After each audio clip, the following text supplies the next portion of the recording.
welcome everybody. Let's talk real estate. Your weekly BS with Barry Saywitz about the current commercial real estate market here in Southern California.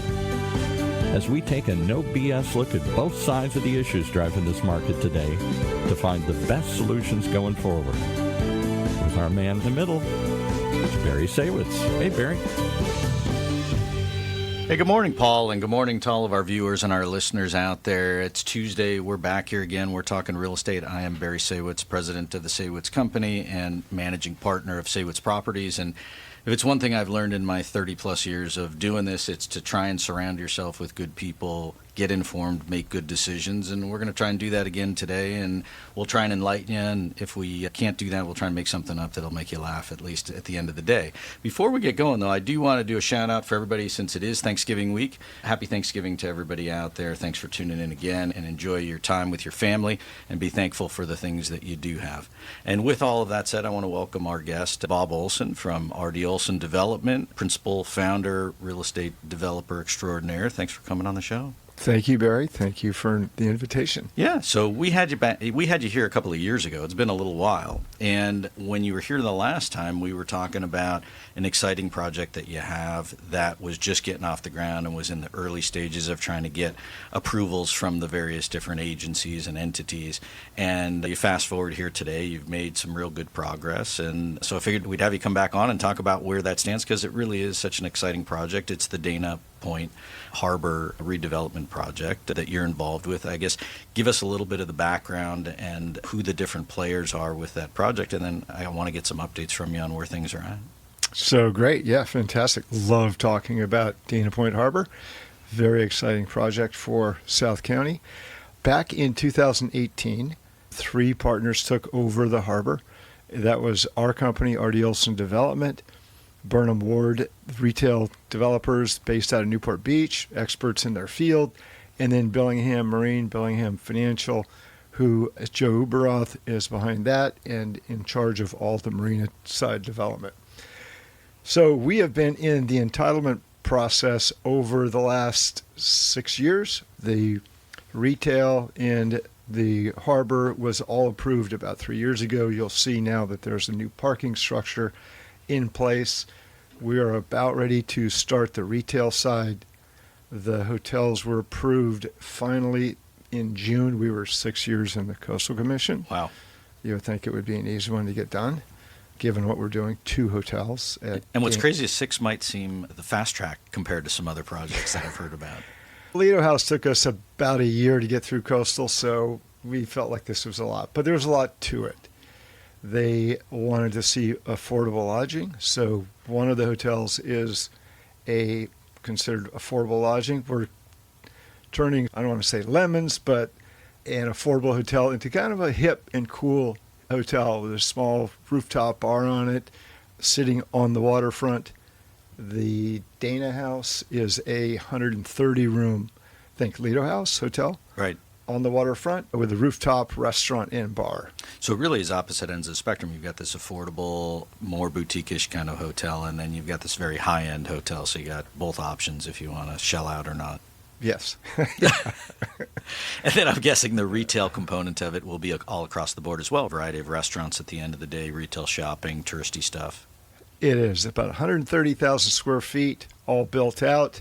Burnham Ward, they're really the best in the business, certainly in Orange County, of bringing in the restaurants and shops. And some of the things they've done, even though it's outside of Orange County, LBX is a great example of what they've done and curated. They're more curators. And I think it's going to be very exciting for Dana Point and the residents there. And I was looking at the videos and stuff online. The whole concept is that you can walk around and experience the whole thing, and then the vibe is really tying in native plants from California and boardwalks and shiplap and the things that are really to the beach and the marina kind of environment to keep that theme with it.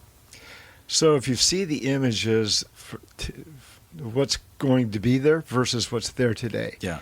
50% of the waterfront along where the retail is boater parking, and including in the hotels. So there's boater parking in front of the old hotel that we've been running now for 6 years, 7 years now. And so all of that all the buildings come to the waterfront, or we create parkscape between the waterfront and the buildings. All the boater parking's on the other side. Some of the boaters are a little disappointed, but I think that the community in general is very happy with what they will get from this. So it's more activity, waterfront based. The hotels now coming to the waterfront versus sitting behind the boater parking. Okay. And then but the marina got expanded as well, and so you push the long-term boats a little further away to a different area, or it's in the same spot as it was before? No, Joe's company, Bellingham Marine, they have relaid out the harbor for better access for boating. We have handicap access now to the docks, which has never been before. We have public access down to some of the docks so that you can get in, bring your own watercraft down to the water side. It's really spectacular. Yeah, and it really will be an all-encompassing experience, and I think it's really going to add to Dana Point as a destination. Not that it isn't already, but it gives people another thing to go there and see and experience. Yes. Yeah. So what does timing look like? Because this thing's been going on for a while. What's the next phase, and then where do you see it going to get to fully finished? It's a very complicated project. You think about it, we have to stay open. You have to have access for boaters to their boats. We're keeping some of the retail open to try and continue some sort of experience at the waterfront. At the same time, we want to get everything done and built. Our hope is that we are done by the Olympics. For the hotels, it's going to be a challenge, but retail certainly. But I mean, it's a total transformation and very complicated. So we are in final documents for a loan that's going to cover the rest of the retail and the rest of the marina. The hotels probably won't be able to start until Q2 next year. And I saw it's a lot of phasing. It's kind of remodeling an apartment building with a bunch of people living there. You got to keep moving people around and putting up barriers and making sure everybody's okay, and as opposed to just blow and go or just knock it down and start over. Yeah, if it was just blow and go, it'd be much easier. Of course, and if you didn't have the complainers along the way. Yeah, but for the most part, everyone's pretty excited about what we're doing. Look, the end product is certainly way better than where it started, and you just got to muddle through the interim piece and get to the end game as quickly as you can. So it's exciting, and the city's behind it, right? Obviously now Coastal Commission on board with it, and really I think the whole community as a whole is going to benefit from the draw and from the revenue and from just getting Dana Point even more exposure. Yeah, no, it's very interactive. Each of the uses are intertwined with each other. Hotel experience down to the retail, the various restaurants, you name it. I can't say who is about to sign leases or who has, but Burnham Ward will release those names as it's appropriate. But it's pretty exciting. Pretty neat groups coming. Yeah, cool. It's exciting. And so you have other projects going on, too. I know you built the Lido House in Newport Beach, where the old City Hall was, and you were telling me that you're doing some expansion and renovation and tweaking to that footprint. What's going on there? So on the back of Lido House, we have 5 cottages. They're 3-story, about 1,500 square feet, residences. And so those were a big hit. Actually, what we did is we took 5 different local designers to design each cottage in their interpretation of what our lifestyle is in Newport Beach and beach communities in Orange County. They're a hit. So the fire station became available next to our property. So we took that over, bulldozed it. By the way, we did a really fun demo party there. Brought in all the old firefighter guys that retired. The stories were incredible. But anyway, so now we're building 5 more, and we've brought in 5 more designers. And so it's really exciting. And it's a little noisy around the hotel, but it's a good noisy. Then we've created some new, smaller meeting space. In fact, out on Newport Boulevard, we have a conservatory, pre-made in England.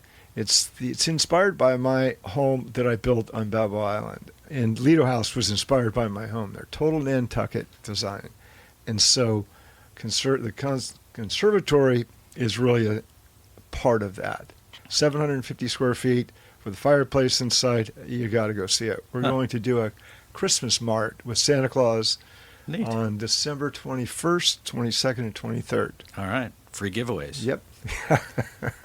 Candy, free knee, wish for what you want. Yeah, yeah. That's cool. And that hotel continues to be a draw for Newport Beach down there on the peninsula, and also just a place for locals to go and hang out at night and on the weekends. Yeah, very much. So what Lido House is, the locals hotel, is what we say. Everything about Lido House is local. This is what Dana House is going to be. Everything local that tell the story of Dana Point, Dana Harbor, before the harbor was there. I mean, there's so much rich history in Newport Beach and Dana Point. Yeah. And so it's fun. Someone says, you work a lot. No, I don't work at all. It's fun stuff, right? You're doing exciting stuff, and that's neat. Yeah. And then you've got another project in Sedona, in Arizona. I guess talk about that. That's a little different ball of wax, right? Yeah, very different. We, over the course of the last 4.5 years, acquired and entitled 12 acres in downtown Sedona, a quarter of a mile of Oak Creek, if you know where that is. It's ground zero. And Sedona, it's really the capital of experiential travel. Yeah. And there's a shortage of high quality lodging, spa experience, restaurants. Especially right in the town. In town. Yeah, we're 200 yards from Topolaki Village, which is a artesian village of local artists, and it's very cool. And we're half a mile from probably the biggest and best trailhead. This is where the future of travel is. It is. That segment of travel is on fire, and it is. People really go there for the relaxation, for the experiential experience, if you will, the holistic, the healing. I mean, it's all of that wrapped up. You feel, I don't know, last time I was there, I felt like I was not alone. I don't know how else to explain it. It's one of the things that there's actually a book on the vortexes of Sedona. In fact, just kiddingly, I told friends, we have a vortex on the property.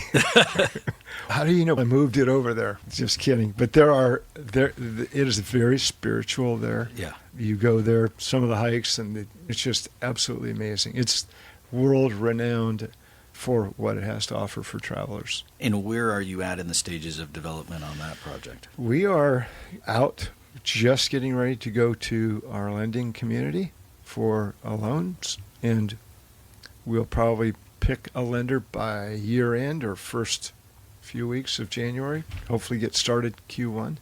And then a time frame for completion with that? About 18 months. Yeah. Yep. And then you'll be off and running. Off and running. It's a good segue into what I wanted to ask you next, which is the lending side of things, because you're a real estate guy and you've been doing it a long time with a variety of different projects. And I'm reading on my phone this morning, they're talking about the Fed meeting coming up, whether the Fed's going to drop rates in December or in January or both, and whether that's going to do anything for anybody, the commercial side of things or the residential side. I'm curious your thoughts on how that plays into the overall economy and then how it works back into your business, if at all. The Fed, as much publicity as they get about what they're going to do with interest rates, it's really only short-term interest rates that they have an effect on. So for floating rate loans, I think it matters, but for 10-year treasuries, there's very little effect. I think for that. Commercial guys, it's a minimal effect. It's a mindset, probably more than anything. Where do we see things going? It's been a tight last 12 months for sure. No one was sure where the election was going to go for the most part. And when Trump came in, talked about tariffs, people froze a bit.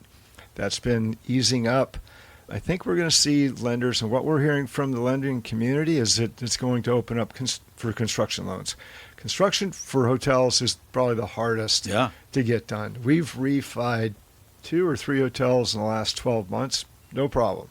But low leverage, right? So favorable interest rates, and so no, not a problem. Get a construction loan. Different ballgame. Yeah, there's no leases signed. It's just, I need money. I got nothing really to show you, then I'm going to build it. You got to be pretty optimistic to be a hotel developer. And the history of you've got a relationship with the lender, you've got a track record, all those great things, which you have, still runs up against headwinds in today's environment because you still have banks that are just gun shy about trying to make a mistake. Yeah, the very big banks are the most gun shy. Yes, and I found that. they're I found that. And they stay in the lane. So if you're outside the lane, which I am like 3 lanes over here, it's a difficult conversation. And then the big banks say, look, why do I need to do this? I really don't need to do this. And then the smaller banks, it's just a struggle to stretch. Yeah, but there's optimism even at the big banks. That's where direct discussions. I feel like they want to lend, but then they, at the end of the day, getting them to lend on some terms that make any sense is a different story. Yeah. And I think going forward, hopefully if the rates come down, it'll ease things up a little bit. I think on the residential side, I'm curious your thoughts. The perception is, hey, if rates come down, then my mortgage payment could come down, and then maybe I could refi, or I could afford a little bit more, or I'd go out and buy or think about doing something. And I think that just feels like it would create more volume, transaction volume in the market, which might help just spur things along. Yeah, for interest rate sensitive home buyers, Yes. absolutely makes a big difference. And our contacts at some of the bigger banks say that when interest rates, who knows if we'll get there or not, get to 5%, it will be a flood of buyers and sellers. Yeah. Interesting to see. Well, knock on wood, that's what they hope. And all the mortgage guys and the escrow people that have Back been in waiting it. for it, they're back. But we'll see if that goes. And then in terms of just when you are building stuff on the construction side, what are you seeing in terms of cost of construction, cost of labor, and then how does that factor in with inflation, tariffs, and wages? Those are all factors that just run up the cost. As we also have a construction company, Right. RD Olson Construction, based in Irvine. And we're still busy. What's the cost of construction? How busy are you? I think the cost of construction is related, certainly cousins, of how much work is going on in the industry. Things have not seemed to have slowed down for our company, but I think the industry is flat for commercial construction. You would think, given all the construction loans and dearth of construction lending, that it would have slowed down. But we have the 10th largest project under construction in Los Angeles. It's a hotel complex and mixed-use project. But so back to cost of construction. It reflects essentially inflation, right? Yeah. And so we had some big years, 8-9% inflation. And I don't find that it got reeled back so much. Like once it creeps up, it's just hard to reel it back. I think with certain sub-trades and people are more desperate to work or they want to work, then maybe they come back and they sharpen their pencil. But with the overall cost of things, nobody says, you know what, it's better than it was before. I'm gonna dial it back. I don't see it. Yeah. We did see cost of construction come down with the financial crisis, about 20% over a 2.5 year period. Unless we see a substantial downturn, I don't think it'll go back. So then you add that into your overall formula to try and get your return and things at the end of the day, and it's just another challenge. There's a little line item on the budget called inflation. Yeah, and you got to put that in there. And then if you don't, you're going to get bit. So I have a line item on my budgets. It's called insurance. And it's just a big question mark because you don't even know what it is or if you're going to get dropped or if it's going to go up 3% or 300%. Do you find that on these bigger projects or not so much because it's really, you have more scale? Yeah, no, insurance we've been okay with it. It's not cheap, especially when they want earthquake insurance and yeah. But for fire, we're typically in places where fire is not an issue. Yeah. No, and if it is an issue, it's completely through the roof. And then for existing projects, as opposed to the new stuff, you don't have an issue because everything's new and it's nice and it's all to code. You got an older building, and then they come back and want you to upgrade it, and then you're stuck doing improvements and that you didn't know about just to keep your insurance in place. Yeah. And what's your prognosis for the economy as a whole in Orange County? And we have people in here all the time from various different aspects of life, and everybody says, look, this is long-term, it's a place to be. I'm curious your thoughts on, you've been here a long time, and you're here, and you live here, and your business is here, so. Yeah, we live in a bit of a bubble. We do. Right? In Orange County relative to the state of California. We were up in L.A. County yesterday, actually city of L.A., looking at a big project.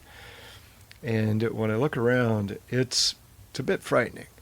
And I'm concerned. We have one existing hotel in LA County. It's actually in Glendale, downtown Glendale, done fine. The city has seemed to have done a good job, but when you step outside of Orange County, it's a different ball game. And so we travel to Dallas, Texas. My daughter's a senior at SMU. The place is on fire. Yeah, cranes are in the air, building office buildings of all things. And not land constrained there, and not governmentally constrained. Exactly. Right? So frees you up. Yeah. That said, there are more hotels rooms planned in Dallas than anywhere else in the country, with easy entitlements and easy to get done. Not necessarily the best for developers. Great for the consumer, though. Yeah. Right? And then we'll see if it gets overbuilt and see how that goes. But there's no question there's better places to do business than California. It's sad to say. Grew up in the Bay Area, San Francisco Bay Area, and to see what's happened there. Now, we've gone into San Francisco looking for opportunity, given the way things are turning around. I was a kid, grew up going into San Francisco. We'd take Bart into the city and spend the day as kids, ride the cable cars, take elevators up, sneak our way into buildings and take elevators at the top. But it just went down into the pit, but coming back strong. AI is saving, I think, downtown, parts of downtown. There's some hope. There's some sparkle of light coming through in a few places. But again, back to Orange County, we're very fortunate to be where we are. Really. And there's some other big projects on the horizon for other parts of Orange County to bring tourists and bring people not only in the western part of the United States, but internationally as well. I find that Orange County as a whole draws from really everywhere, right? You got people from Asia, you got people from Europe. They all like to come here. And what most of our residents don't realize is the amount of tourism that comes here.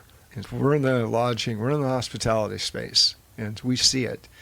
So what we're seeing is that the upper end of the hotel lodging business is what's thriving. It's actually 6-7% growth, whereas the 3-star and below is flat, and say a Fairfield Inn they're struggling.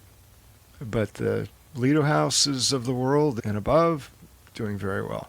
And correct me if I'm wrong, but it's about the experience for people, right? So it's not just a hotel that you're building an experience for people to come, and then they take that away with them and they tell their friends and their family, and then they want to come back. Yeah, and so most of our hotels are focused on tourism and business travel. Lido House, let's say you want to do a corporate board meeting for 15 people. You come on a Tuesday, everyone's leaving on Thursday. A couple of the executives say, you know what, wait a minute, I'm going to call my wife and actually bring the kids down. We're going to stay for the weekend at Lido House. Or vice versa. Someone comes for the weekend and they decide, wait a minute, we're going to do our board meeting here in a couple of weeks. It's a good draw, and that makes perfect sense. In terms of future opportunities for your business, you're obviously out looking at other things and other opportunities. Do you find that the other opportunities that are out there are other folks that are either struggling that want to unload things, or is it other partnerships that are breaking up, or is it all of the above? Where are the deals going forward these days? For us, we're looking at repositioning over the last few years, repositioning a few hotels, but we're really best suited to build new. Yeah. New always wins. You can't unbuild some of the problems. There's some dinosaurs out there in our business, and I just don't know what you can do with them. There's so many rooms, and so our focus really is new build. And so what we're seeing is there's a number of projects that have been approved. Some make sense in our space, and we're kicking the tires and looking at taking them over, or they've struggled to get financing, or they're just deal fatigue. So we're interested in those. We're actually looking at one in San Diego now, San Diego County, and a few up in the Bay Area, and we're looking east as well. And do you find when you go into these other areas that you take the temperature of the municipality that you're going to be in to make sure that they're on board with whatever it is that you think that you want to do, so that you don't run into headwinds with them? I know you have a great relationship with Newport Beach and Dana Point, which makes it all the better, but I got to figure that's a big factor as well. Yeah, you never know until you get down in the tent. In Sedona, we thought, this is going to be easy. Not so easy. And it's a very NIMBY area. It took us a lot longer than it should have taken to get approved because it's a environmentally sensitive. It's a very accretive to the community, but there's a lot of retirees that have moved there and become They don't change. a bit activist. But I'll tell you, at Lido House, we had some pushback at our hotel there. Employees are going to park in front of our house. There's parties going on every night, the music. Our best customers are The people who can walk across the street, who are the complainers. Exactly. Yeah, I find Yeah. that as well. But at the time, they're the loudest cheerleaders. Yeah, it's hard to for- tell. People don't really know. Yeah. So And so if people want to find out more information about you or about these developments and the things that you have working on, where would they go? What's the website address that they could go to? for development, it's rdodevelopment.com. And our construction company as well, RD Olson Construction, is rdolson.com. Pretty simple. Yeah, easy stuff. Yeah. Look, I appreciate you coming on and sharing your thoughts and your wisdom and your projects with us, and it's exciting stuff. And I wish you and your family, and congratulations on your daughter graduating. My son's going to do the same, and then I don't know what the next step is. We'll take it one day at a time, but it's exciting as well. And much continued success to you and the company. And thanks for coming on the show. Thank you, Barry. Appreciate it. Yeah. So Fun. But I was just going to say, I'm Barry Saywitz, Bob Olson, R.D. Olson, Paul Roberts, OC Talk Radio, Sophia, our producer. Thanks to everybody who puts the show on every week. Thank you to you for tuning in and listening in. Happy Thanksgiving, and we'll see you back here next week on Let's Talk Real Estate.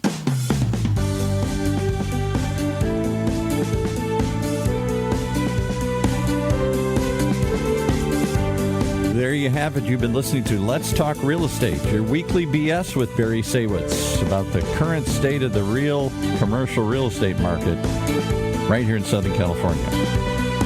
On Orange County's only community radio station, OC Talk Radio, streaming live from our studio here at the University of California Irvine's Beale Applied Innovation Center.